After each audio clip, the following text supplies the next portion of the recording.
আসসালামু আলাইকুম সুপ্রিয় দর্শক, কেমন আছেন সবাই? আশা করি সবাই ভালো আছেন।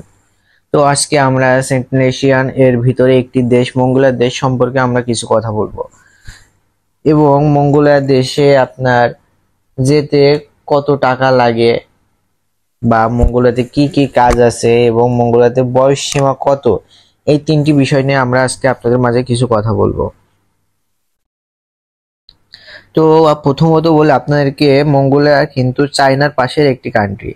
দেশটি অনেক সুন্দর এবং প্রকৃতিগুলো অনেকটা ইউরোপ কান্ট্রির মতো।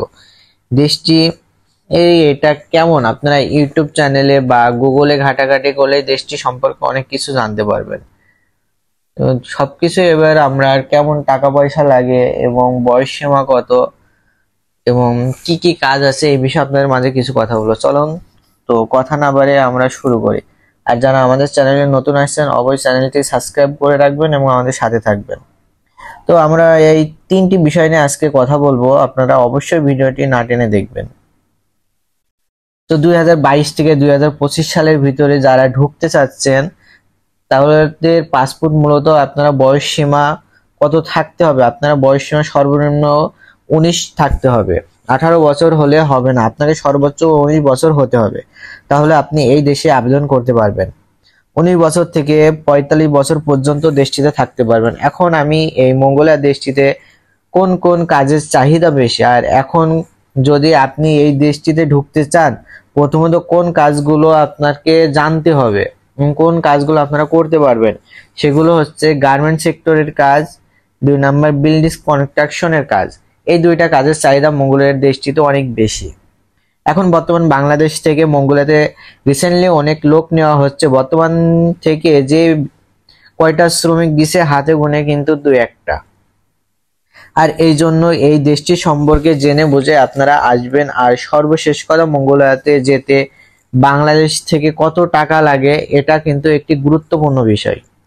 আমরা একটি দেশে যেতে হলে দেশটি সম্পর্কে জানতে হবে এবং কত টাকা লাগবে সেটাও জানতে হবে। হঠাৎ আপনি এই দেশে একটা এজেন্সিকে টাকা পয়সা দিচ্ছেন কিন্তু না জেনে কত টাকা দিচ্ছেন, এটা অনেকটা বেশিও দিতে পারেন, কারণ বেশি তো দিতেই হবে, কারণ না জেনে সবকিছু না জেনে ওর জন্য এজেন্সির মাধ্যমে টাকা দিলে হয়তো ওর তারা বেশি নেবে। সেক্ষেত্রে আপনারা সবকিছু জেনে বুঝে তাদেরকে টাকা দেবেন।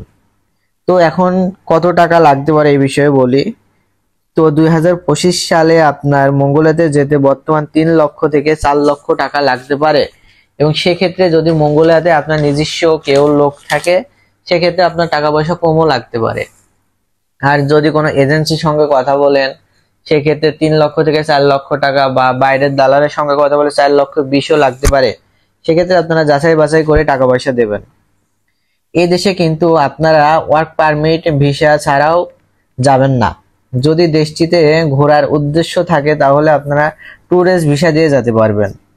আর ট্যুরিস্ট ভিসা দিয়ে আপনারা ওয়ার্ক পারমিট কনভার্ট করতে পারবেন না। যদি এইভাবে যেতে চান তাহলে আপনি ওখানে যেয়ে কোনো কাজ করতে পারবেন না, ওখানে যেয়ে ধরা খাবেন।